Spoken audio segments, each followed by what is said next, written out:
Welcome back to my channel. Today I'm going to explain chapter number 2, The Sound of Music. This chapter is been divided into two parts, part 1 and part 2. So since two part I have clubbed in a same video, so it would be a quite little bit lengthy than previous video. So let's see part 1. Evelyn Glenning listens to sound without hearing it. So before we start, let's see what is the warm up. God may have taken her hearing, but he has given her back something extraordinary. So what is the meaning of extraordinary? Extraordinary means more than ordinary, जिसको हम हिंदी में असाधारण बोल सकते हैं. Means what here it has been conveyed that भगवान ने उससे hearing सुनने की क्षमता ले ली है. Naturally she is deaf. उसे सुनने की क्षमता तो ले लिया है, बट उसे क्या दिया है? कुछ एक्स्ट्रा ऑर्डिनरी दिया है, उसे एक्स्ट्राऑर्डिनरी सेंस दिया है. क्या है वो हम लेसन में पढ़ेंगे. Let's continue. What we hear she feels far more deeply than any of us. Means जो वो फील करती है वो हम सब जितना फील करते हैं उससे कई ज्यादा है. That is why she expresses music so beautifully. और इस वजह से ही वो म्यूजिक को इतने अच्छे से वो बजा सकती है और फील कर सकती है. So let's see. Rush hour crowds jostle for position on the underground train platform. So you have seen your difficult word jostle. So what is the meaning of jostle means to push. Here already it is mentioned, push roughly means elbow से एक दूसरे को हम कोहनी से एक दूसरे को मारते हैं, वैसा बोल रहे हैं. Why it is there? Because rush hours मतलब बहुत ही पीक टाइम है और क्राउड यानी भीड़ जो एक दूसरे को धक्का मुक्की करते हुए क्या कर रहे हैं, पोजीशन लेने की कोशिश कर रहे हैं. कहाँ पे? On the underground train platform में ट्रेन आने वाली है एंड बिकॉज ऑफ दैट सब एक दूसरे को धक्का मुक्की करके जगह लेने की कोशिश कर रहे हैं कि उनको पहले सीट मिले. अ स्लाइट गर्ल, यहाँ पे स्लाइट मीन्स देखो again here it is mention small and thin मतलब दुबली पतली सी लड़की है. Looking younger than her 17 years. So what is her age? She is 17-year-old. But वो 17 की नहीं लग रही है. She is looking quite younger than that. मतलब वो छोटी दिख रही है 17 से. And she was nervous yet excited as she felt the vibrations of the approaching train. Now what is the meaning of approaching? Approaching means something that is coming towards you. जो आपकी तरफ आ रहा हो. बहुत ही नर्वस थी वो. यहाँ पे लिखा है शी वॉज नर्वस मतलब डरी हुई थी. शी वॉज फियरफुल थोड़ी सी घबराई हुई थी. But yet she was excited मतलब बहुत ही अंदर से एक्साइटेड भी थी. मीन्स समथिंग न्यू कुछ होने वाला है. That's why she is very excited. डरी हुई थी बट फिर भी वो एक्साइटेड थी. And as she felt excited भी क्यों थी? Because as she felt the vibrations of, और वो स्टार्टिंग में बोला था शी कुड फील, उसकी सुनने की ताकत चली गई थी. शी इज डेफ बट उसकी जो फील करने की क्षमता है वो काफी बढ़ गया था. सेंस सिक्स बोलते ना, भगवान अगर किसी से कुछ लेता है तो उसे बदले में कुछ और चीज देता है, तो उसे समझने की शक्ति और फील करने की शक्ति बहुत आ गई थी. तो ये जो ट्रेन आ रही थी उसका जो वाइब्रेशन होता है प्लेटफॉर्म में वो उसको वो फील कर पा रही थी. It was her first day at the prestigious royal academy of music in London. और एक्साइटेड क्यों थी? बिकॉज ये उसका पहला दिन था. कहाँ पे? At the prestigious means renowned, बहुत ही फेमस जिसको हम बोल सकते हैं, रॉयल एकेडमी ऑफ म्यूजिक. कहाँ पे? In London. And doubting enough for any teenager fresh from A Scottish form. Means doubting means she was frightened, थोड़ी सी घबराई हुई थी. क्यों? Because that place was totally new for her, उसके लिए नया था. और नेचुरली कोई टीनएजर लड़की है बिकॉज शी वॉज 17, तो टीनएजर लड़की के लिए क्या थोड़ा सा ये घबराहट वाली चीज लगी रही थी. But this aspiring musician faced a bigger challenge than most. She was profoundly deaf. तो मीन्स दूसरे बच्चों के कंपेयर में एस्पायरिंग म्यूजिशियन मतलब जो म्यूजिक सीखना चाहते हैं, तो दूसरे जो भी म्यूजिक सीखना चाहते हैं ऐसे बच्चे वहां पहुंचते हैं, उनके कंपेयर में इसको थोड़ा सा she had to face a bigger challenge. उसको थोड़ा ज्यादा challenges उसे फील करना पड़ेगा, क्रॉस करना, ओवरकम करना पड़ेगा. रीजन क्या है? बिकॉज शी वॉज डेफ, वो उसमें सुनने की शक्ति नहीं थी। प्रोफाउंडली मीन्स बहुत ज्यादा, और यू कैन से ग्रेटली, तो शी वॉज डेफ, बहुत ज्यादा वो डेफ थी, यानी उसको बिल्कुल भी सुनाई नहीं देता था। Evelyn Glennie's loss of hearing had been gradual. तो एवलिन का जो ये सुनने की क्षमता, जो मतलब शी वॉज डेफ, तो ये उसके एकदम जन्म से नहीं था, ये ग्रेजुअली हुआ, यानी धीरे धीरे ये चीज उसमें प्रॉब्लम अराइज होने लगा। Her mother remembers noticing something was wrong when the 8-year-old Evelyn was waiting to play the piano. तो सबसे पहले उसकी माँ ने नोटिस किया, हर मदर रिमेंबर, यानी अगर याद किया जाए कि ये कैसे हुआ, तो उसकी माँ पुरानी बातों को याद करती है, और वो क्या बोलते हैं, उसने कुछ चीज नोटिस किया था, कुछ मतलब अलग ही नोटिस किया था। क्या हुआ था? When Evelyn was what? She was 8 years old. 8 साल की थी। And what she was doing was waiting to play the piano.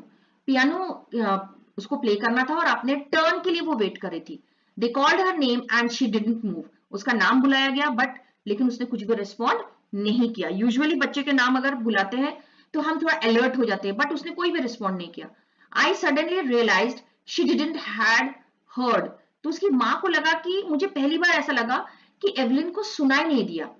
Says Isabel ग्लेनिन, यानी उसकी माँ Isabel Glennie. For quite a while Evelyn managed to conceal her growing deafness from friends and teachers. Conceal मतलब कोई चीज को छुपा के रखना। तो उसे थोड़ा अनयूजुअल लग रहा था कि मतलब, क्योंकि बिकॉज पहले तो उसको सुनाई देता था, बट ये ग्रेजुअली ये डेवलप हुआ, उसको सुनाई देना कम होने लगा, तो ये बोलने में उसे हिचकिचाहट हो रही थी। तो वो हमेशा मैनेज करने की कोशिश करती थी, छुपाने की कोशिश करती थी कि उसमें कोई प्रॉब्लम है। किससे छुपाने की कोशिश करती थी? Friends and teachers. नेचुरली उसकी माँ से भी वो छुपाने की कोशिश, बट माँ को सब पता चल ही जाता है। तो at last her mother have discovered कि वो जो है उसमें कुछ प्रॉब्लम है। But the time she was 11, her marks had deteriorated and her headmistress urged her parents to take her to। तो यहाँ पे क्या बोल रहे हैं कि जब तक वो 11 years की हुई, तब तक उसका जो कंडीशन था डिटोरेट हो गया था, मतलब और भी बुरी हालत हो गई थी। पहले थोड़ा बहुत अगर सुन भी लेती थी, तो लेकिन 11 ईयर आते आते उसका हालत और भी खराब हो गया। और तब तक क्या हुआ, हर हेड मिस्ट्रेस, यानी इसको जो प्रिंसिपल बोल सकते हैं, या इमीडिएट हेड जो है स्कूल में, हेड मिस्टर ने क्या यानी उससे प्रार्थना किए, उसकी मम्मी से, उसके पेरेंट्स से, to take her to a specialist, यानी कोई जो स्पेशलिस्ट, यानी ऐसे डॉक्टर जो किसी पर्टिकुलर प्रॉब्लम के लिए वो स्पेशलाइज्ड है, उसी चीज को वो देखते हैं। तो स्पेशलिस्ट के पास जाने के लिए बोला। It was then discovered that her hearing was severely impaired as a result of gradual nerve damage.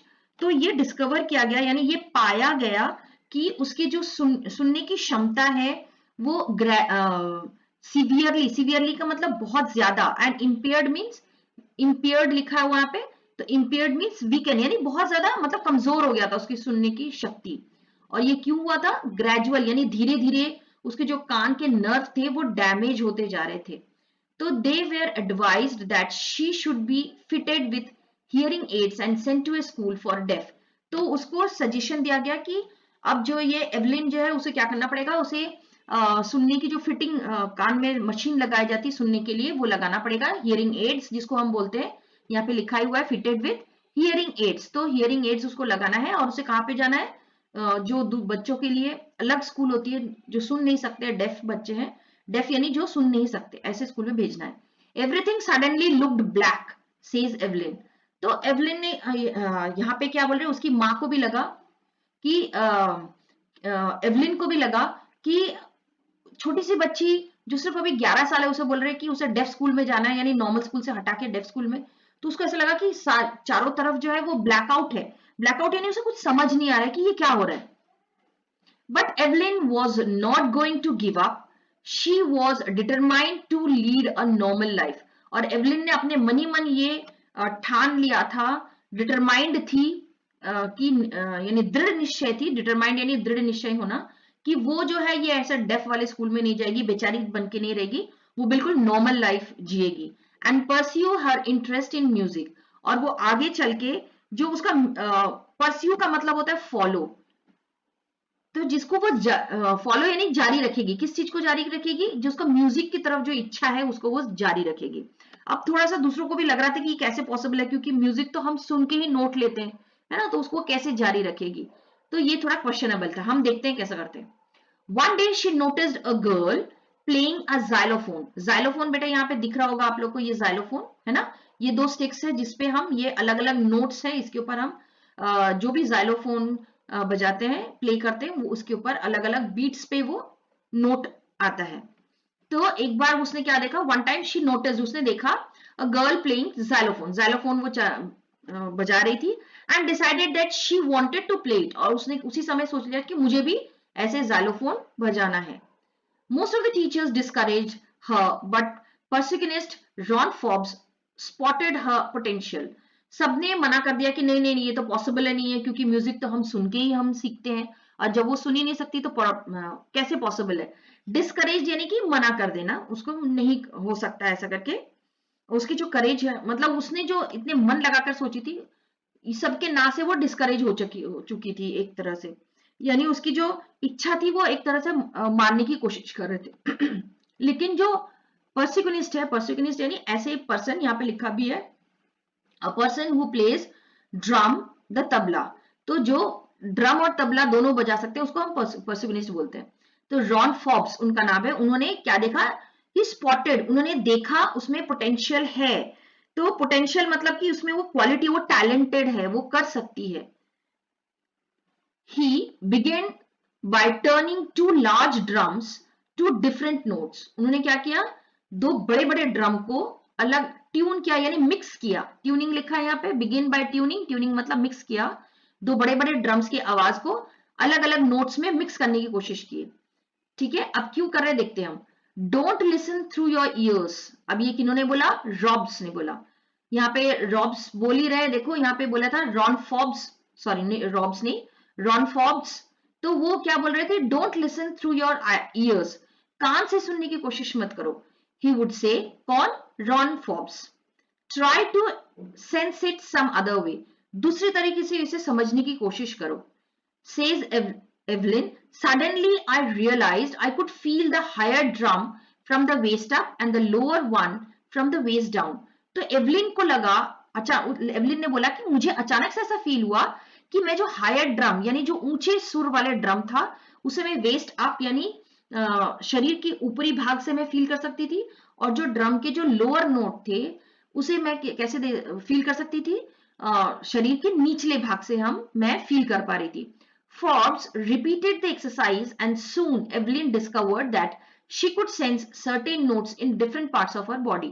तो रॉन फॉर्ब्स ने जब ये फील किया कि इसमें पोटेंशियल है, वो टैलेंटेड है, she can do something different, तो उन्होंने उसका प्रैक्टिस लिया, उनसे एक्सरसाइज करवाया कि किस तरीके से हम म्यूजिक को सिर्फ सुन के नहीं, हम फील करके भी, हम महसूस करके भी हम सीख सकते हैं। और ऐसे करने से एवलिन को बहुत हेल्प हुआ, और धीरे धीरे उसने क्या किया, उसके डिफरेंट, उसके अलग अलग बॉडी पार्ट से उसने म्यूजिक को सेंस करना शुरू कर दिया। I had learn to open my mind and body to surrounds and vibrations, और अब क्या हो गया, अब आसपास के जो भी आवाज आती थी वो फील करने की कोशिश करती थी कि ये मेरे बॉडी की कौन सा पार्ट इसको सेंस कर रहा है। ये भी एक तरह का उसके लिए एक्सरसाइज था, प्रैक्टिस कर रही थी। I had learn to open my, okay sorry, the rest was she determination and hard work, और जो भी आज है वो क्या है, उसकी लगन के कारण आज जो भी है, और उसका जो डिटर्मिनेशन है, ये मन ही मन जो उसने डिटरमाइन करके रखा था उसकी वजह से, और उसके हार्डवर्क की वजह से आज वो इस पोजीशन में है। हम देखते हैं कि वो कौन से पोजीशन में। यहाँ पे शीर मतलब हम बोल सकते हैं क्लियर या टोटल हम बोल सकते हैं, स्पष्ट determination. Okay, so let's C, she never looked back from that point onward, और जब उसने ये फील किया कि हमें म्यूजिक को सिर्फ हम सुन के ही नहीं, हम फील करके भी हम इसको सीख सकते हैं, वो उसका, उसके दिन का एक टर्निंग पॉइंट था। उसके बाद उसने कभी पीछे मुड़ के उसने देखा ही नहीं। She toured the United Kingdom with a youth orchestra, and by the time she was 16, और जब सिर्फ वो 16 years old थी, सिर्फ 16 साल की थी, उसने टूर किया। टूर यानी उसने वो ट्रैवल की, कहाँ पे, यूनाइटेड किंगडम, यूके में, किस चीज के लिए, with a with a youth orchestra. Orchestra यानी बहुत सारे जो भी अलग अलग इंस्ट्रूमेंट बजाते हैं उसका एक ग्रुप, उसको हम ऑर्केस्ट्रा बोलते हैं। And she had decided to make music her life, और उस समय उसने डिसाइड कर लिया था कि मुझे म्यूजिक ही मेरी जिंदगी है। She auditioned for the royal academy of music and scored one of the highest marks in the history of the academy. और उसने वहां पे ऑडिशन दिया, कहाँ पे, the royal academy of music, और स्कोर किया हाईएस्ट मार्क। और कहाँ पे, मतलब उस रॉयल एकेडमी में आज तक इतना ज्यादा मार्क्स किसी को भी नहीं मिला। ऑडिशन में, ऑडिशन यानी जहां पे आप ट्रायल्स देते हैं, अपने बोल सकते हैं कि एक छोटा सा परफॉर्मेंस करते हैं। कोई भी चीज, जैसे अगर आप ऑडिशन दे रहे हैं ड्रामा का, तो आपको थोड़ा सा पार्ट आपको एक्ट करके दिखाना पड़ता है। यहाँ पे वो म्यूजिक का ऑडिशन दे रही थी, तो उसे कुछ प्ले करके सुनाना था। तो वो इतने अच्छे से बताई थी, इतने अच्छे से उसने बजाया था कि उसके पूरे रॉयल एकेडमी की हिस्ट्री में इतना अच्छा मार्क्स कोई नहीं लेके आया। She gradually moved from orchestral work to solo performance। तो ऑर्केस्ट्रा का मैंने पहले ही बोला था कि ग्रुप में जो म्यूजिक इंस्ट्रूमेंट बजाते हैं, तो वहां से उसने जब उसमें और कॉन्फिडेंस आया, उसने ऑर्केस्ट्रा से हटके अब सोलो परफॉर्मेंस के लिए वो आगे बढ़ गई। At the end of her 3-year course, she had captured most of the top awards। तो अब ये जो रॉयल एकेडमी में वो थी 3 साल तक पूरे कोर्स कंप्लीट किया, एंड शी हैड कैप्चर्ड यानी उसे बहुत सारे बड़े बड़े अवार्ड्स उसको मिले। And all of this Evelyn won't accept any hint of heroic achievement. और ये सब करने के बाद वो कभी भी फील नहीं करती कि मैं कोई हीरो हूं, कि मैंने इतना बड़ा अचीवमेंट किया। व्हाट शी सेज, वो बोलती है कि मैं कोई हीरो एक्स्ट्रा ऑर्डिनरी नहीं हूँ। हीरो मीन्स क्या, एक्स्ट्रा ऑर्डिनरी नहीं हूँ, दूसरों से अलग नहीं हूँ। उसने बोला, if you work hard and know where you are going, you will get there. तो क्या बोल रहे हैं, अगर आप हार्डवर्क करते हैं और आपका आपका अगर एम फिक्स्ड है, अगर आपका एम हमेशा फ्लक्चुएट करता है, कभी मुझे ये बनना है, कभी मुझे वो बनना है, कभी वो दो ही अच्छा नहीं लग रहा है, कोई तीसरा चीज बनना है, तो जैसे इधर उधर अगर घूमता रहता है आपका एम, तो फिर आप कभी भी अचीव नहीं कर पाएंगे। एवलिन जो है वो स्टार्टिंग से सोची थी कि मुझे म्यूजिक को ही अपना करियर बनाना था, तो उसका एम बहुत ही क्लियर था, है ना। तो वो क्या बोल रही है, ये मेरा हार्डवर्क है, एंड उसे पता था कि उसे कहाँ जाना है, यू विल गेट देयर। और क्योंकि सब कुछ पता था और सब कुछ यानी बिल्कुल उसी वे में जा रही थी, उसके हार्डवर्क और उसका गोल ने ही उसको वो जगह पे पहुंचाया। और आप सिर्फ वो नहीं, वो बोल रहे ऐसा कोई भी अगर करता है, हार्डवर्क करता है, उसका एम अगर फिक्स्ड है, तो वो जरूर वो जगह पहुंचाएगा। And she got right to the top. और वो इधर उधर नहीं, यानी कि थोड़ा कम अच्छा लग रहा है उसको, ऐसा नहीं, वो बिल्कुल उसी लाइन में टॉप में थी। The world's most sought after multi percussionist with a mastery of some 1,000 instrument and hectic international schedule। तो आज क्या बोल रहे हैं, आज वो कौन से पोजीशन में है, she got the right to the top, सबसे ऊपर, यानी सारे म्यूजिशियन में नाम में सबसे ऊपर। And the world's most sought after multi percussionist, यानी कि वो मल्टी पर्सनिस्ट थी, यानी एक साथ कई सारे इंस्ट्रूमेंट वो बजा सकती थी। And with a mastery of some, और जिसमें किस चीज में पर्सनिस्ट थी, मास्टरी था, उसको एक्सपर्ट थी किसमें, ऑफ सम 1,000 इंस्ट्रूमेंट एक बजा सकते हैं। एंड हेक्टिक, हेक्टिक यानी बहुत बिजी, जिसको बोलते हैं बिजी शेड्यूल, इंटरनेशनल शेड्यूल्स, यानी उसको कई अलग अलग जगह पे परफॉर्मेंस करना था। तो आप सोचो, तो वो आज कहां पहुंच गई। It is intriguing to watch Evelyn function so effortlessly without hearing it. मतलब आज भी अगर कोई भी अगर उसके परफॉर्मेंस को देखते हैं, तो वो यही सोचते हैं कि एक लड़की एवलिन, जिसे सुनना बिल्कुल नहीं, मतलब बिल्कुल मतलब बिल्कुल सुन नहीं सकती है, शी इज डेफ, येट वो हाउ एफर्टलेसली, मतलब विदाउट एनी एफर्ट वो इतने आराम से कैसे बजा सकती है। सो इट इज इंट्रिग्यूइंग मीन्स क्या, मतलब ये फैसिनेट, यहाँ पे लिखा भी हुआ है, इंट्रिग्यूइंग मतलब फैसिनेटिंग एंड क्यूरियस, यानी कोई भी उसकी म्यूजिक को सुनता है तो वो फैसिनेट हो जाता है, यानी मन ही मन सोचता है कि वाओ ये कैसे हो रहा है, how it is possible. In are 2 hour discussion she never missed a word. तो क्या बोल रहे हैं, अब ये जो है एक रिपोर्टर की बात कर रहे हैं, कि वो रिपोर्टर वो आंसर स्टेटमेंट दे रही है कि हमारे 2 घंटे के डिस्कशन में उसने कोई भी वर्ड मिस नहीं किया। मिस नहीं किया मतलब रिपोर्टर कुछ भी पूछ रही है, क्वेश्चन कर रही है एंड उसको एक बार भी ऐसा नहीं लगा कि रिपीट करने बोले या उसे थोड़ी सी तकलीफ हो रही है, ऐसा बिल्कुल नहीं लग रहा है कि दैट शी इज डेफ। इतने आराम से वो समझ रही है। Men with bushes beard give me trouble, she laughed। तो उससे जब पूछा गया कि आप इतने आराम से कैसे करती हैं, तो उसने क्या बोला कि उसने बोला कि हाँ, कभी कभी मुझे प्रॉब्लम होता है जब कोई मैन जो है बुशी, यानी कि उसके जो बियर्ड्स है, यानी उसके जो मूछ है थोड़ी बुशी अगर रहते हैं, तो मुझे प्रॉब्लम जो होता है, ऐसा बोल के वो हंसती है। इट इज, ये आप दिख रहे हैं, ये एवलिन है। It is not just watching the lips. तो उसने क्या बोला है, सिर्फ यही नहीं कि मैं किसी के होठ को देख के मैं जज कर रही हूँ कि वो क्या बोल रहा है। इट्स द होल फेस, मैं उसके पूरे फेस को रीड करती हूँ। स्पेशली द आईज, उसकी आंखें, किसी भी इंसान के चेहरे पे लिप्स और उसकी आंखें बहुत बोलती है। तो मैं ये दो चीज को जज करके मैं आराम से बोल सकती हूँ कि वो इंसान क्या बोल रहा है। She speaks flawlessly with a Scottish lilt. तो उसने क्या बोला कि वो बड़े ही flawlessly means without any flaw, किसी भी गलती, कोई भी गलती के बगैर वो स्कॉटिश लिल्ट बहुत अच्छे से बोल सकती है। लिल्ट मतलब क्या है, अ वे ऑफ स्पीकिंग, मतलब बोलने का तरीका। स्कॉटिश देखो, जापानीज एक अलग तरीके से बोलते हैं, ब्रिटिश एक्सेंट कुछ अलग रहता है, अमेरिकन एक्सेंट कुछ और रहता है, तो वही बोले स्कॉटिश लिल्ट। तो लिल्ट, तो स्कॉटिश लिल्ट भी बड़े अच्छे से फ्लॉलेसली वो बोल रही थी। My speech is clear because I could hear till I was 11। वो बोल रही है कि अरे आप इतना सरप्राइज मत होइए, मैं इतने अच्छे से इसलिए बोल रही हूँ बिकॉज जो है मैं 11 ईयर तक मैं अच्छे से सुन सकती थी। But that wasn't explain how she manage to learn French and master basic Japanese. तो उसने क्या, अब रिपोर्टर को लग रहा है कि इसने तो बोला कि वो स्कॉटिश इसलिए बोल रही बिकॉज वो स्कॉटिश गर्ल है और उसने 11 साल तक उसने अच्छे से सुन लिया भाषा को, तो वो आराम से बोल पा रही है। But what about French and Japanese जो उसने बाद में सीखा, जब वो सुन नहीं सकती, जब तो फिर वो इतने अच्छे से कैसे वो ये दो लैंग्वेजेस को उसने इतने अच्छे से मैनेज किया, इतने अच्छे से सीख लिया, इतने अच्छे से वो बोल सकती है। As for music, she explains, it pours in through every part of my body. तो उसने क्या बोला कि और म्यूजिक की अगर बात करें तो मेरी बॉडी के हर एक पार्ट में वो घुली हुई है, क्या, music. It tingles in the skin, my cheek bones and even in my hair. तो क्या बोल रहे, मेरी बाल, मेरे मेरे चीक बोन, यानी मेरे जो ठुड्डी के जो ये बोन्स है, यानी कहने का मतलब है मेरे हर एक बॉडी पार्ट जो है वो फील कर सकता है। इट टिंगल्स, एक अलग तरह का सेंसेशन, एक अलग तरह का फील आता है मुझे म्यूजिक सुनते ही।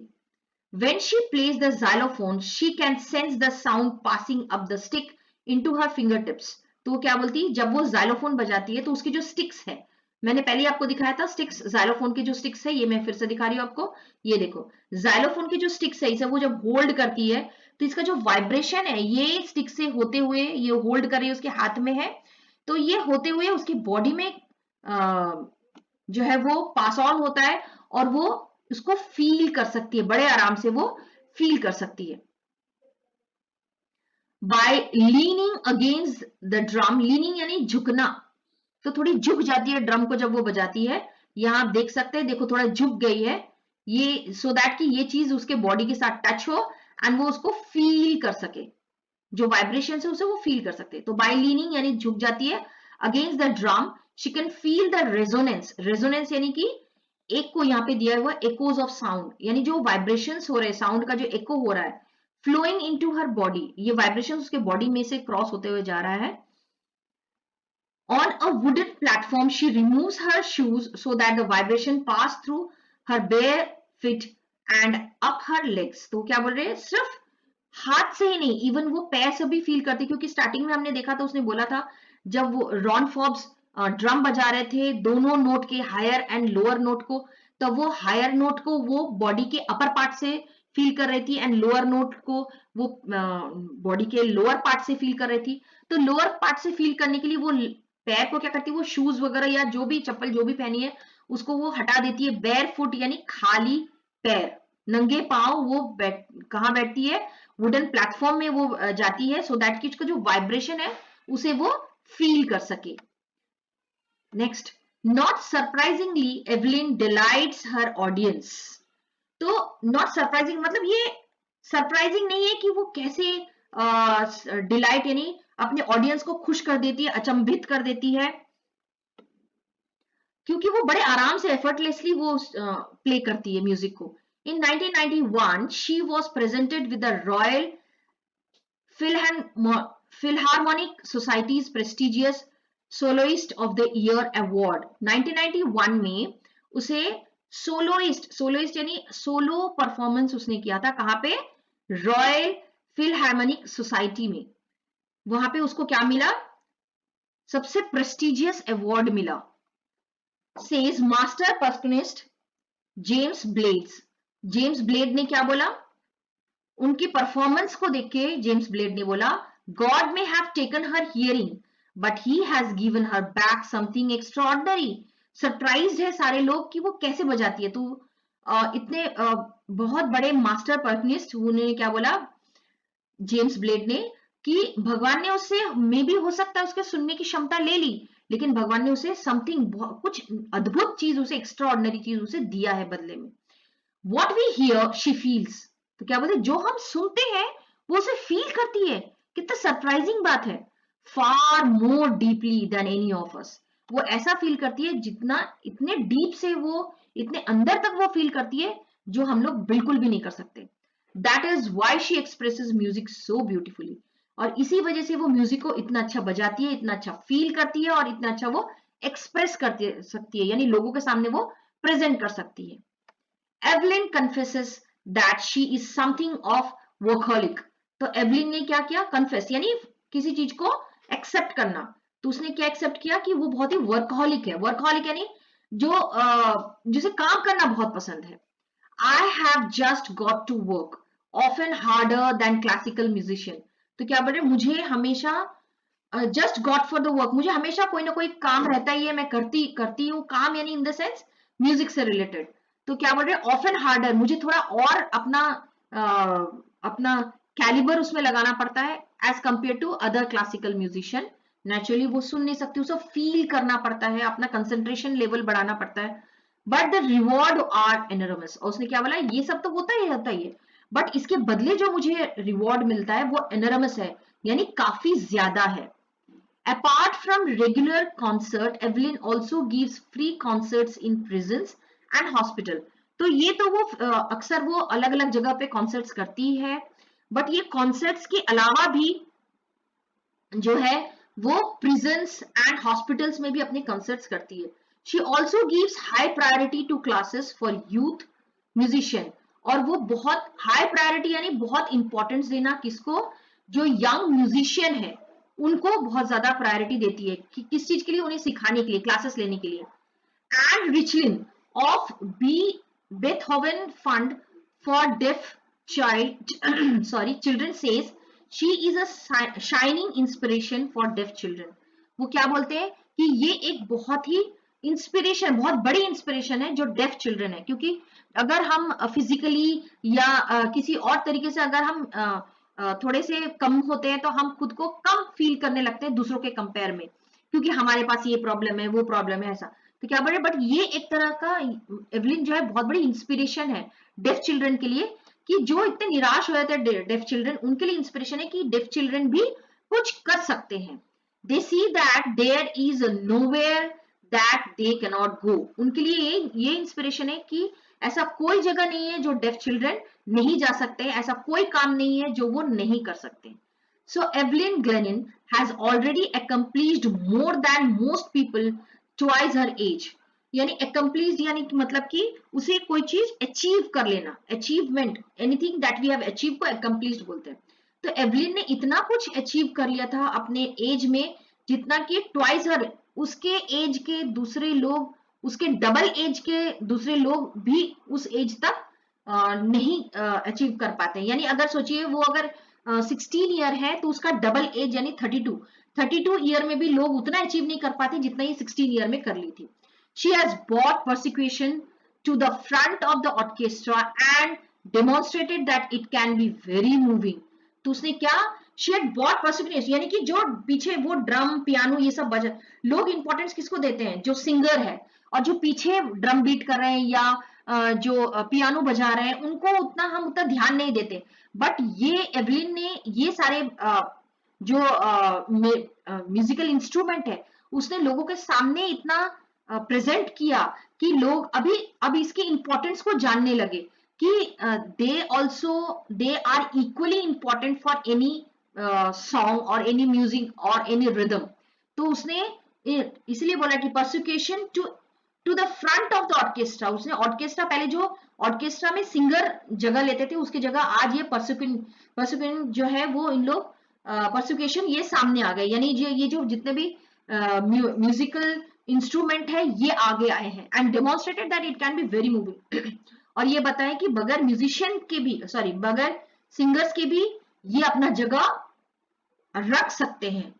सो she has given inspiration to those who are handicapped, people who look to her and say, तो इनके लिए बहुत इंस्पिरेशन है, स्पेशली जो हैंडीकैप बच्चे हैं उनके लिए बहुत बड़ा इंस्पिरेशन है। क्या if she can do it, क्या इंस्पिरेशन है, अगर ये कर सकती है आई कैन, मैं भी कर सकती हूँ। एक जो हैंडीकैप बच्चा वैसे सोच सकता है। And not the least she has given enormous pleasure two million. सिर्फ यही नहीं, उसने चाहे वो जो फिजिकली कोई हैंडीकैप्ड हो, चाहे वो एकदम नॉर्मल इंसान हो, सबके लिए उसने एक प्लेजर दिया है, एक खुशी का माहौल बनाया है मिलियंस ऑफ पीपल के लिए। म्यूजिक को एक अलग पहचान दिया है। सो आई होप पार्ट 1 आपके लिए क्लियर है। Let's move to the part 2, the shehnai of Bismillah Khan. So ये पार्ट 2 है, इसे हम स्टार्ट करते हैं। बिस्मिल्लाह खान, यहाँ पे आपको फोटो दिख रहा होगा, ये मशहूर शहनाई वादक बिस्मिल्लाह खान।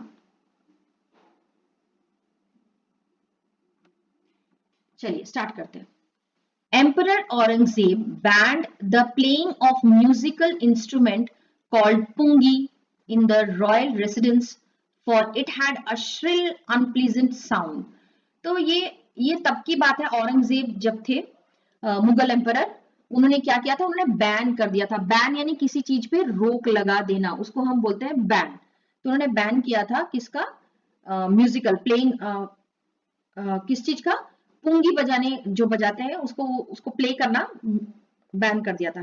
कहाँ पे, इन द रॉयल कोर्ट, यानी अपने दरबार पे उन्होंने बजाने में बंद करवाया था। क्यों, रीजन क्या है, it had a shrill, shrill यानी बहुत ज्यादा चुभने वाला, या फिर आप बोल सकते हैं बहुत ही तीखी आवाज को हम श्रिल, एंड अनप्लीजेंट यानी जो आपको अच्छा ना लगे, प्लीजेंट यानी जो आपको अच्छा लगता है, अनप्लीजेंट एग्जैक्टली उसका ऑपोजिट है, unpleasant sound. Pungi became the generic name for reeded noise maker।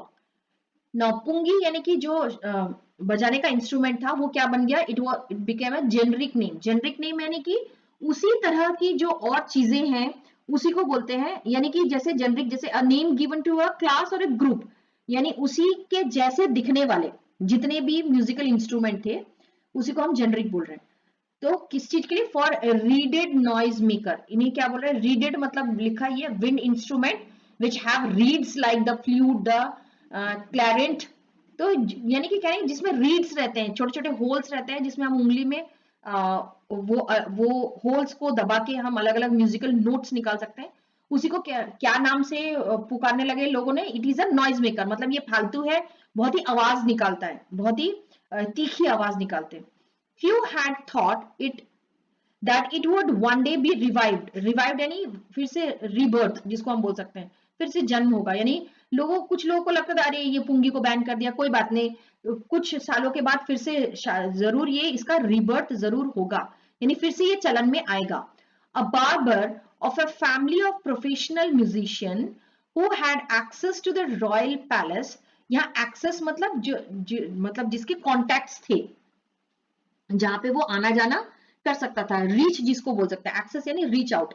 तो जो रॉयल पैलेस है वहां पे वो आ जा सकता था बड़े आराम से। कौन, और बार्बर, एक नाई होता है, और जिसके फैमिली किससे कनेक्टेड थे, प्रोफेशनल म्यूजिशियंस थे, उससे कनेक्टेड था। तो उसका आना जाना था। उसने जब उसको ऐसा लगा कि ये पुंगी बैन है, उसको फील हुआ, तो उसने क्या किया, he decided to improve the tonal quality of pungi. तो टोनल क्वालिटी यानी जो टोन जो उसका होता है, जो आवाज आती है उसकी क्वालिटी को वो इंप्रूव करने की सोची उसने. He chose a pipe with a natural hollow stem that was longer and broader than the pungi. तो उसने एक ऐसे पाइप यानी ऐसे लकड़ी उसने चूज किया जो अंदर से क्या था, हॉलो. हॉलो यानी खाली था, खोखला जिसको हम बोलते हैं. स्टेम क्या था, खोखला. ऐसे प्लांट उसने देखा एंड दैट वाज लॉन्गर, और वो पुंगी के कंपेयर में थोड़ा ज्यादा लंबा हो और ब्रॉडर हो, थोड़ा सा ज्यादा चौड़ा हो.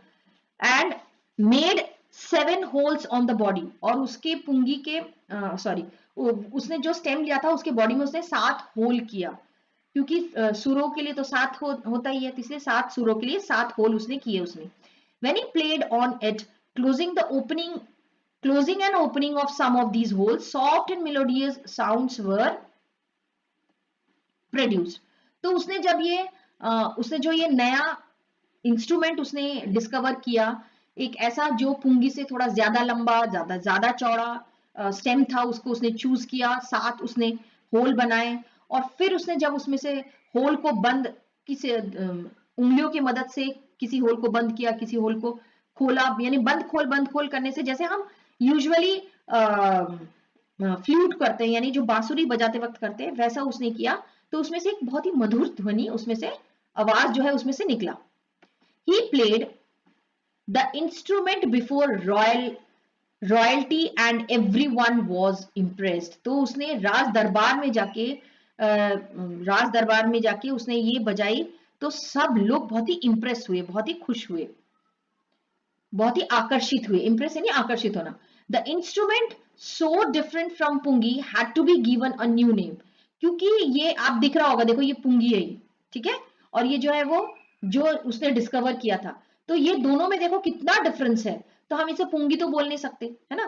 तो ये it have to be given some new name, उसको कुछ एक अलग नाम से उसे पुकारना था. As the stories goes, since it was first played in the Shah chamber, और लोगों ने इसका नाम कैसे पड़ा ये बता रहे हैं कि लोगों ने एक दूसरे को बोला होगा कि अरे फलाना फलाने जाके वो बजाया था, लेकिन वो पुंगी जैसे नहीं दिखता था, लंबा सा दिखता था. कहाँ बजाया था, शाह के दरबार में बजाया था. तो वैसे लिखा है Shah chamber and was played by a nai, और एक नाई ने बजाया था, जो जिसको हम बोलते हैं बार्बर. तो ये इंस्ट्रूमेंट का नाम क्या हो गया, the instrument was named the shehnai. शह मतलब शाह का दरबार, एंड नाई मतलब जो बार्बर ने बजाया था, इसका नाम शहनाई, इस तरीके से उसको उसका नाम मिला.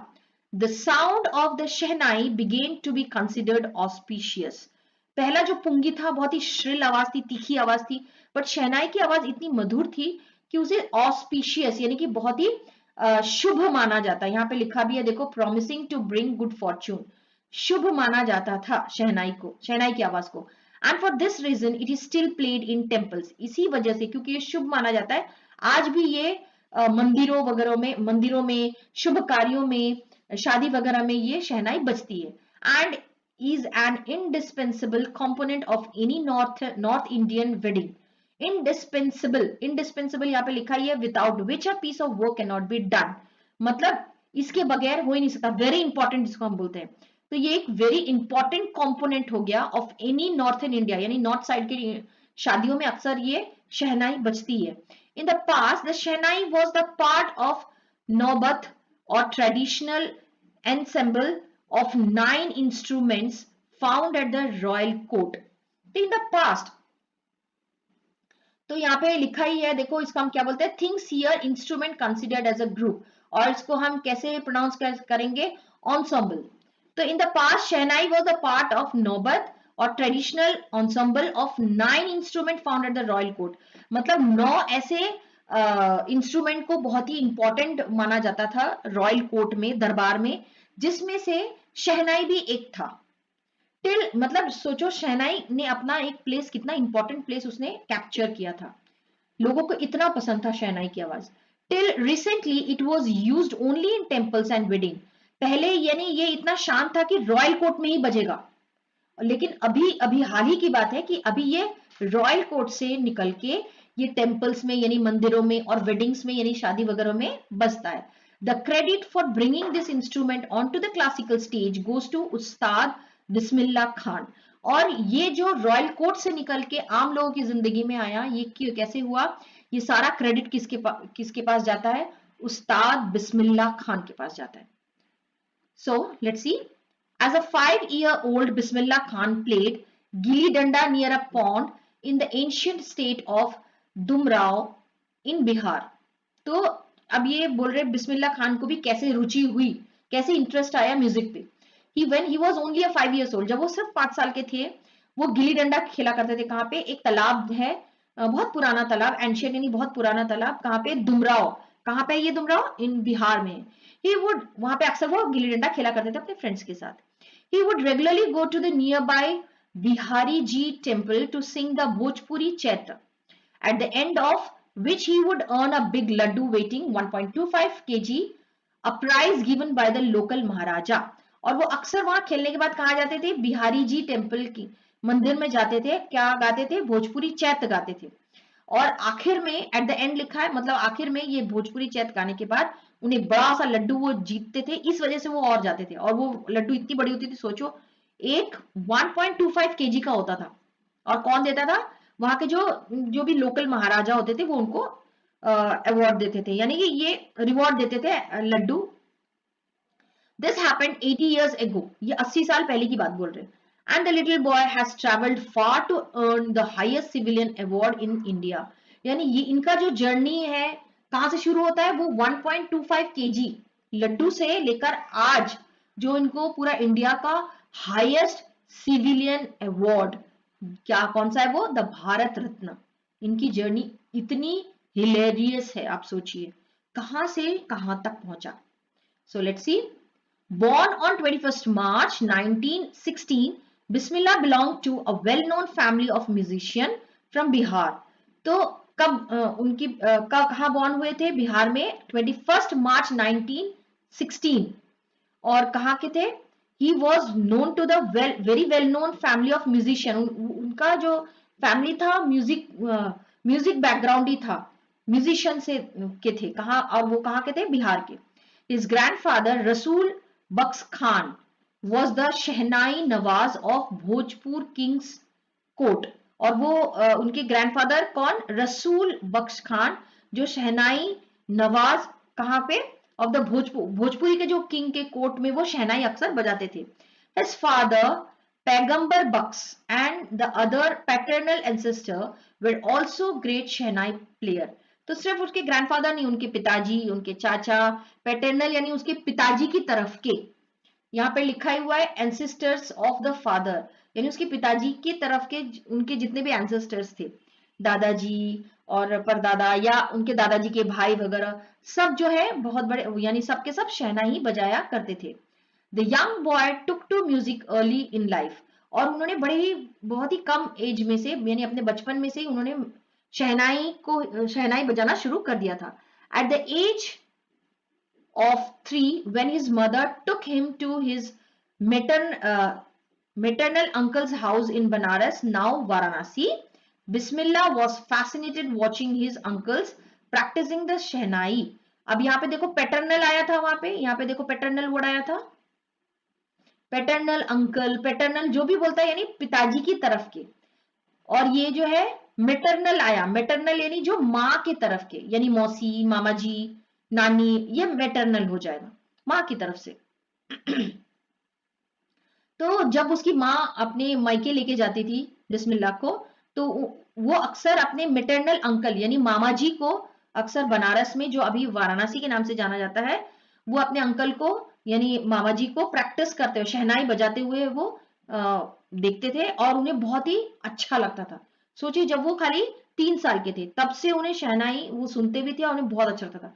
Soon Bismillah started accompanying his uncle Ali Baksh to Vishnu temple of Banaras, where Baksh was employed to play the shehnai.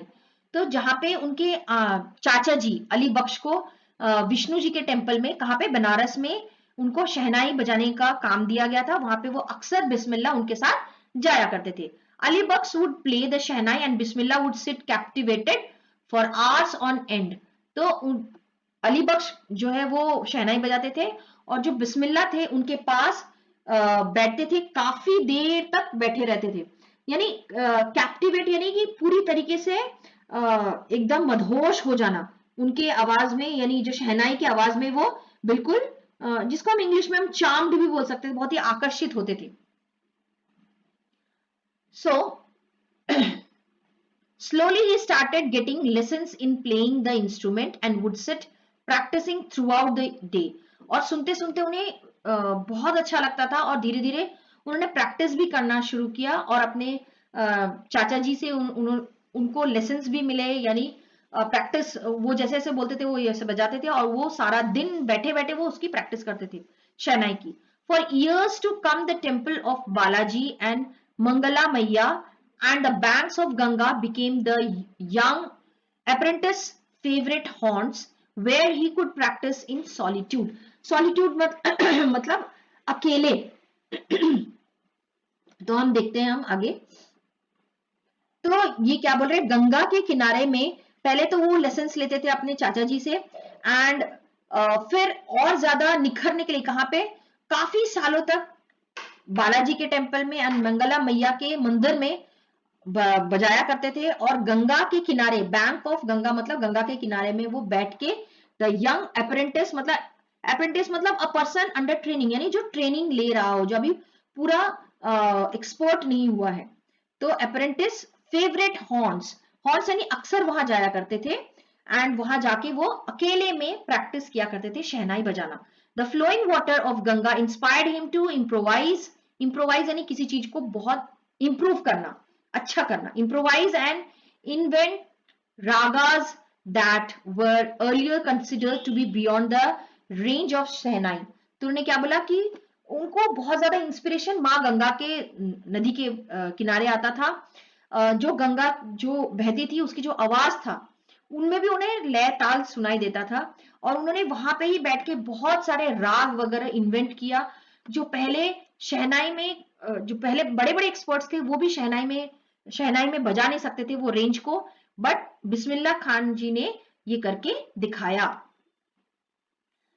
Eight the age of 14 Bismillah accompanied his uncle to Allahabad. accompanied मतलब साथ में चलना. कहां पे अंकल जी को कहां पे गए थे उनके साथ, इलाहाबाद म्यूजिक कॉन्फ्रेंस, इलाहाबाद के म्यूजिक कॉन्फ्रेंस में वो गए थे. इलाहाबाद जो अभी प्रयागराज के नाम से जाना जाता है. At the end of his recital यानी जो गाना वगैरह बजा उसके बाद म्यूजिक बजी, उसके बाद Ustad Fayaz Khan patted the young boy's back and said. Ustad Fayaz Khan वो इतना अच्छा बजाए कि वो उनके पास आए और वो नौजवान लड़का यानी कि बिस्मिल्लाह खान जी के पीठ पे थपथपाते हुए बोले, work hard and you shall make it. तो क्या बोले, बिल्कुल मेहनत करो और देखो एक दिन तुम करके दिखाओगे, किसी एक मजबूत पोजीशन में तुम जरूर पहुंचोगे. With the opening of All India Radio in Lucknow in 1938 came Bismillah's big break. तो क्या बोले, जब 1938 में all India radio first time Lucknow में जब लॉन्च हुआ, बिस्मिल्लाह खान जी को बहुत बड़ा ब्रेक मिला, यानी उनको एक मौका मिला. ब्रेक मतलब मौका मिला. He soon became an often heard shehnai player on radio. और उन्होंने मतलब वो इतना फेमस हो गए कि अक्सर जो है रेडियो में उनकी ही शहनाई बस बजा करती थी. When India gained independence on 15th August 1947, Bismillah Khan became the first Indian to greet the nation with his Shehnai.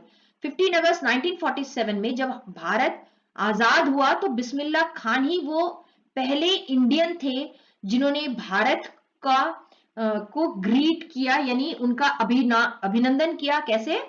शहनाई बजाकर. He poured his heart into Rag Kafi from the Red Fort to an audience which included Mahatma Gandhi and Pandit Jawaharlal Nehru. तो Pandit Jawaharlal Nehru and Mahatma Gandhi इनके सामने उन्होंने राग काफी बजाई और ऐसा लग रहा था जैसे उन्होंने अपने दिल खोल के रख दिया हो, यानी शहनाई की आवाज उनके दिल से आ रही थी, ऐसा लग रहा था.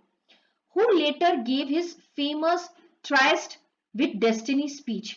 मतलब जवाहरलाल नेहरू जी के बारे में बोल रहे हैं कि उन्होंने बाद में क्या दिया था, ट्राइस्ट एंड डेस्टिनी. ये जो है एक प्रोवर्ब है, इसका मतलब है मीटिंग विथ फेथ, भाग्य के साथ भेंट करना. इसके ऊपर उन्होंने स्पीच दिया था. तो वहां पर यानी जब नेशन हमारा जो देश जब आजाद हुआ उस समय ये सारी चीजें हुई थी. Bismillah Khan has given many memorable performance both in India and abroad. तो उन्होंने सिर्फ इंडिया में नहीं, अब्रॉड यानी फॉरेन कंट्रीज में भी अपने बहुत अच्छे अच्छे यादगार परफॉर्मेंस दिए. His first trip abroad was to Afghanistan, where King Zahir Shah was so taken in by the maestro that he gifted him priceless Persian carpets and other sovereigns. तो उन्होंने क्या बोला कि जब वो परफॉर्मेंस कर रहे थे कहाँ पे, अब्रॉड में, अफगानिस्तान में, किन के सामने में, किंग जाकिर शाह जी के सामने में वो अपना परफॉर्मेंस दे रहे थे। वो उनको इतना अच्छा लगा कि उन्होंने बिस्मिल्लाह खान जी को क्या गिफ्ट किया, प्राइसलेस यानी बहुमूल्य पर्शियन कारपेट्स दिए, एंड अदर सोवेरेंस यानी जो राजा की तरफ से बड़े अच्छे अच्छे गिफ्ट जाते हैं वो बोल रहे गिफ्ट गए। The king of Afghanistan was not the only one to be fascinated with Bismillah music. Film director Vijay Bhatt was so impressed after hearing Bismillah Khan's play at a festival that he named a film. मतलब सिर्फ ये जाकिर शाह जी सिर्फ यानी जो अफगानिस्तान के जो king थे वो ही खाली इससे फैसिनेट नहीं हुए थे, प्रभावित नहीं हुए थे, बल्कि बिस्मिल्लाह खान की म्यूजिक से, बल्कि फिल्म डायरेक्टर विजय भट्ट भी उनके शहनाई वादन से बहुत ज्यादा इम्प्रेस्ड हुए थे। कि आफ्टर हियरिंग, कहाँ पे उन्होंने सुना था बिस्मिल्लाह जी को, कहाँ पे सुना था, at the festival, film festival होता है वहां पे उन्होंने उनकी शहनाई को सुना था। तो उनकी सुन के वो इतना ज्यादा फैसिनेट हुए थे कि उन्होंने अपना पिक्चर का नाम जो रखा था आफ्टर द इंस्ट्रूमेंट कॉल गूंज उठी शहनाई। तो शहनाई वादक बिस्मिल्लाह खान जी के शहनाई बजाने से वो इतने इंप्रेस्ड हुए थे कि अपना उन्होंने पिक्चर का नाम भी वैसे ही रखा कि गूंज उठी शहनाई। द फिल्म वॉज हिट, और फिल्म बहुत ही हिट रही, सुपर डुपर हिट रही, and one of Bismillah Khan composition. Even इस पिक्चर में उन्होंने बिस्मिल्लाह खान जी ने अपना एक खुद का गाना भी दिया। वो क्या था, दिल का खिलौना हाय टूट गया। आप अगर नहीं भी सुना होगा, आप YouTube में जाके आप ये वर्डिंग डालिए, दिल का खिलौना हाय टूट गया, आप सुन सकते हैं। Turned out to be a nationwide chartbuster, यानी ये गाना एक चार्ट बस्टर साबित हुआ। चार्ट बस्टर यानी कि सुपर डुपर हिट, यहाँ पे लिखा भी हुआ रिकॉर्ड ब्रेकर, यानी इतना ज्यादा हिट कोई भी गाना नहीं हुआ था। डिस्पाइट दिस ह्यूज सक्सेस, मतलब इतना सक्सेस मिलने के बावजूद, डिस्पाइट का मतलब बावजूद, in the celluloid world, celluloid यानी कि ये जो इतना तड़क भड़क चमकीली दुनिया, यानी ये फिल्मी दुनिया को बोल रहे हैं। Bismillah Khan's venture in film music were limited to two, Vijay Bhatt's Goonj Uthi Shehnai and Vikram Srinivas Kannada venture Sanadi Appanna. तो इतना तड़क भड़क और इतना फैसिनेटिंग वर्ल्ड होने के बावजूद भी उन्होंने वहां अपने आप को कंफर्टेबल फील नहीं किया हुआ। उन्होंने खाली 2 ही पिक्चर में अपना योगदान दिया, वो था विजय भट्ट की गूंज उठी शहनाई एंड विक्रम श्रीवास्तव जी का कन्नड़ पिक्चर वेंचर यानी नई शुरुआत, सनाधि अपना, ये 2 पिक्चर में उन्होंने अपना कंट्रीब्यूशन किया। I just can't come to terms with the artificiality and glamour of the film world. उनका कहना था कि मैं अपने आप को कंफर्टेबल फील नहीं कर पा रहा हूँ और खुद को वहां पे फिट नहीं कर पा रहा हूँ, उनके टर्म्स के साथ मैं नहीं जा पा रहा हूँ। यहाँ पे एक मेरे को सब ये जो दुनिया है वो झूठ सी लग रही है, दिखावटी लग रही है, आर्टिफिशियल लग रही है, a glamour world. He says with emphasis, यानी जोर देके वो ऐसा बोल रहा है, एम्फोसिस यानी जोर देना। Awards and recognition came thick and fast, thick and fast ये प्रोवर्ब है, यानी बहुत ज्यादा और बहुत जल्दी जल्दी उनको अवार्ड्स एंड रिकॉग्निशन, यानी लोगों के बीच में नेम एंड फेम जिसको बोल सकते हैं। अवार्ड यानी आपको पता ही है, एंड रिकॉग्निशन मतलब लोगों के बीच में प्रख्यात होना यानी फेमस होना।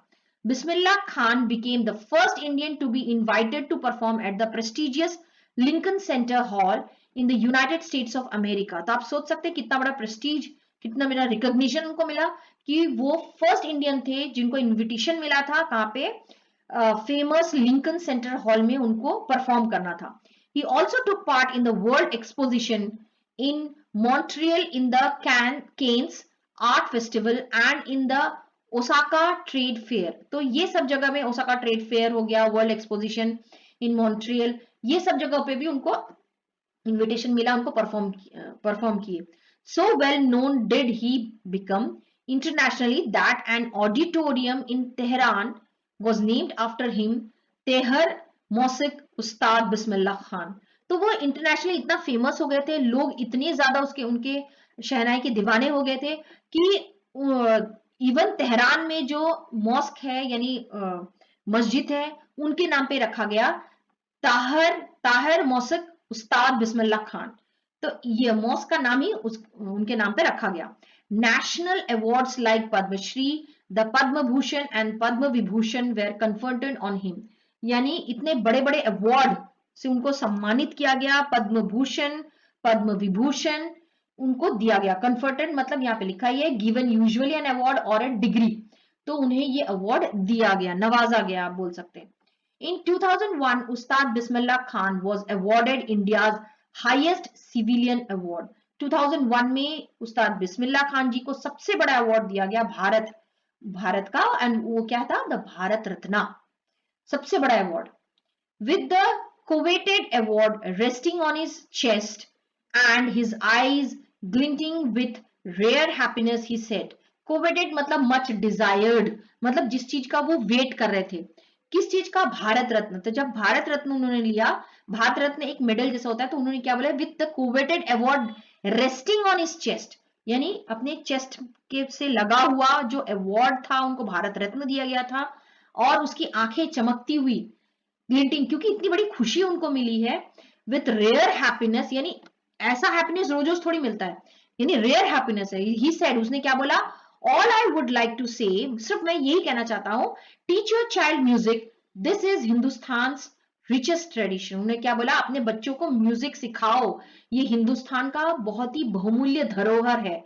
Even the west is now coming to learn our music, कुछ सोचो, अपने बच्चों को सिखाओ, क्योंकि ये इतना बड़ा भारत का धरोहर है कि वेस्ट में से, यानी हमारे फॉरेन कंट्री, बाहर के फॉरेन कंट्री में से लोग भारत में आ रहे हैं म्यूजिक को सीखने के लिए, तो हमें कितना इंपॉर्टेंस देना चाहिए म्यूजिक को। In spite of having traveled all over the world, Khan Sahab, as he is fondly called, is exceedingly fond of Banaras and Dumrao, and they remain for him the most wonderful towns of the world. वो in spite of मतलब बावजूद कि उन्होंने देश के यानी sorry Bharat ने पूरे वर्ल्ड के अलग अलग कोने में उन्होंने ट्रैवल किया, इसके बावजूद भी उन्हें बनारस और दुमराव सबसे ज्यादा पसंद है, और वो हमेशा उनके वंडरफुल टाउन के लिस्ट में सबसे ऊपर ये दो, बनारस और दुमराव, हमेशा रहेगा। A student of his once wanted him to head a shehnai school in the USA.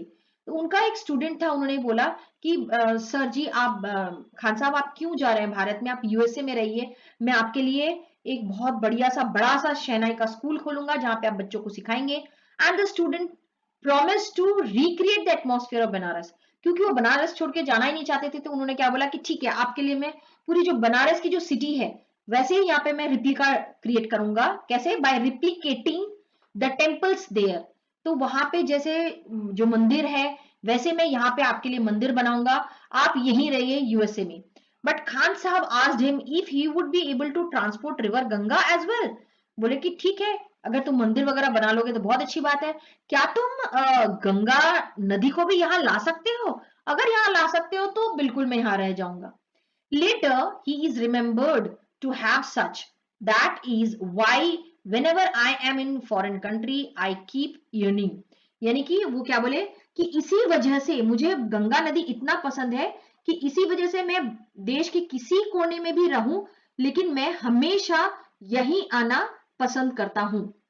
yearning यानी बहुत ज्यादा इच्छा होना, I keep yearning यानी बहुत ज्यादा उन्हें इच्छा होती है, चाहे किसी वर्ल्ड के किसी कोने में भी रहे, उन्हें हमेशा यहाँ वापस बनारस में आने की इच्छा होती है बिकॉज ऑफ रिवर गंगा। देखो एक बार शेखर गुप्ता जी ने उनसे पूछा था, ये बहुत बड़े रिपोर्टर थे, उन्होंने पूछा था when partition happened didn't you and your family think of moving to Pakistan. जब पार्टीशन हुआ था, जब हिंदू और मुस्लिम, हिंदू नहीं मतलब मुस्लिम्स लोग अलग कंट्री ले लिए थे और बाकी के लोग भारत में रह गए थे, तो आप तो मुस्लिम हैं, तो आप भारत छोड़ के पाकिस्तान क्यों नहीं गए? तो बिस्मिल्लाह खान बोलते हैं गॉड फॉरबिड, भगवान बचाए। फॉरबिड का मतलब होता है कि रिफ्यूज, मना, यानी वो मना कर दिए। उन्होंने बोला भगवान बचाए, उन्होंने बिल्कुल मना कर दिया। मैं लीव बनारस, बनारस छोड़ के जाओ, नेवर, कभी नहीं। I went to Pakistan once, हाँ ऐसा नहीं कि मैं पाकिस्तान कभी गया नहीं, मैं पाकिस्तान जा चुका हूँ, एक बार जा चुका हूँ। I cross the border just to say I have been to Pakistan, मैं बॉर्डर क्रॉस किया सिर्फ ये कहने के लिए कि हाँ मैं पाकिस्तान जा चुका हूँ. I was there for about an hour. तो मैं वहां करीब करीब 1 घंटे के जैसा के करीब रहा हूंगा. आई सेड नमस्कार टू पाकिस्तान. तो मैं पाकिस्तानियों को मैंने क्या बोला, नमस्कार बोला. एंड सलाम अलैकुम टू इंडियंस, और इंडियंस को मैं क्या बोलता हूँ, सलाम अलैकुम. I had a good I had a good laugh, और वो ऐसे बोल के हंसे. यानी कहने का मतलब है कि वो अपने आप को किसी धर्म के साथ नहीं बांध रहे. वो बोल रहे हैं मेरे लिए नमस्कार भी उतना ही इक्वल है जितना सलाम वालेकुम. तो ये उनका कहने का मतलब है. ये नहीं कि वो कहने का मतलब ये है कि मैं किसी धर्म के साथ बंधा नहीं हूं, सबसे पहले मैं एक भारतीय हूं. तो उन्होंने अभी उसी को कंटिन्यू करते हैं. तो बहुत ही यर्निंग, यानी वो बहुत ही इच्छा होती थी कि हिंदुस्तान वापस जाए. While in Mumbai I think of only Banaras. Even वो सिर्फ विदेशों में नहीं, वो मुंबई मुंबई तो भारत में ही है ना. तो मुंबई में जब रहते हैं तभी भी वो बनारस के बारे में सोचते हैं. क्यों? एंड द होली गंगा, उन्हें गंगा नदी बहुत पसंद था. And while in Banaras I miss the unique मट्ठा ऑफ धुमराव. तो क्या बोल रहे हैं, और बनारस में मैं एक और चीज, बनारस में तो मुझे सब कुछ मिल गया, माँ गंगा भी मिल गई, तो लेकिन फिर भी कुछ मिस करता हूँ, वो है धुमराव. धुमराव का क्या? धुमराव का मट्ठा. वहां का जो मट्ठा बनता है वैसा कहीं नहीं बनता. तो Ustad Bismillah Khan's life is a perfect example of rich culture, heritage of India, one that effortlessly accepts that a devout Muslim like him can very naturally play the Shehnai every morning at Kashi Vishwanath temple. तो उस्ताद बिस्मिल्लाह खान का जो entire life है वो एक example है, perfect example है कि ये हमें किसी धर्म के साथ नहीं बांधना चाहिए. हम हिंदू है, हम मुस्लिम है, हम क्रिश्चियन है, हम पंजाबी है, जो भी है, हमें जो है किसी धर्म के साथ नहीं बांधना है. बल्कि हमें क्या बोल रहे हैं कि वो एक डिवोट मुस्लिम, इतने डिवोटेड मुस्लिम होने के बावजूद भी वो शहनाई कहाँ बजाते थे? हर सुबह काशी विश्वनाथ यानी शिव जी के टेम्पल में वो शहनाई बजाया करते थे. ऐसा नहीं कि हम, मेरे धर्म नहीं बोला है कि मुझे ये नहीं करना है तो मैं नहीं करूंगा, ऐसा नहीं. वो शहनाई को एक एक एक डिवोशन के, एक मेडिटेशन के जैसे मानते थे. और वो किसी धर्म से बांध के नहीं, ऐसा सिर्फ उनके लिए नहीं, ऐसा सभी के लिए एप्लीकेबल है. आपको अपने धर्म से बांध के नहीं, बल्कि आप धर्म से ऊपर उठ के एक भारतीय के रूप में आपको सोचना चाहिए. तो this is the end of the chapter. Hope you have understood. If you have any doubt you can comment in the comment section box. Dear children, I hope you have understood the content which I have taught. I hope you have liked also, you have understood the chapter. In the next video, I will discuss about all the question answers and grammatical part. So, if you like this video and you have understood everything, then do share with your friends and subscribe my channel. Till then, bye to all.